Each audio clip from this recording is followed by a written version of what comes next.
Die woord werk net wanneer jy dit laat werk. Hebreërs 4 vers 12.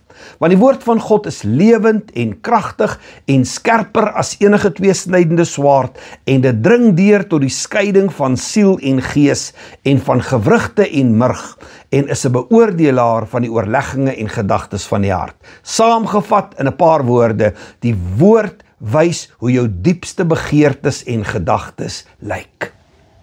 Die Here beloof dat sy woord lewendig, kragtig en effektief is, maar dit moet geaktiveer word om in jou lewe te werk. Die Bybel is nie 'n versiering nie. Dis nie 'n boek van herinneringe of 'n geestelike aandenking nie. Die woord is lewend en aktief.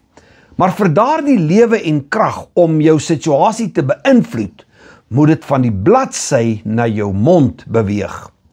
Die woord is soos 'n swaard, maar dit sal nie vir jou veg as jy dit nooit optel en gebruik nie.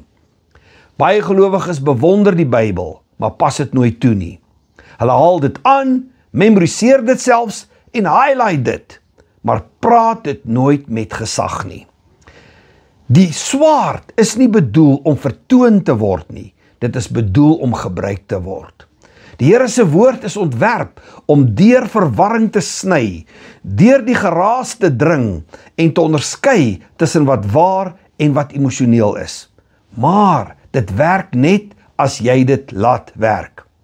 As jou atmosfeer vol leuns is, praat die waarheid. As jou siel swaar is van vrees, praat 'n woord van vrede. Gestel jou gedagtes is vertroebel deur chaos, verklaar duidelikheid. Praat die woord oor jou liggaam, praat dit oor jou huwelik, praat dit oor jou stad, praat dit oor jou finansies. Praat dit totdat demone hardloop en die hemel naby kom. Praat dit totdat die swaard van die gees 'n nuwe toekoms vir jou en jou gesin uitkerf. Die woord van die Here is nie passief nie. Dit is presies, persoonlik en kragtig, maar dit moet verklaar word om ontplooi te kan word. Vader, ek dank U vir U woord. Ek verklaar vandag dat dit lewendig in my en deur my aktief is. Ek hou dit nie meer stil of weggesteek nie. Ek praat dit met vrymoedigheid en konsekwent. Laat U woord deur elke leuen, elke vrees en elke donker plek deurdring.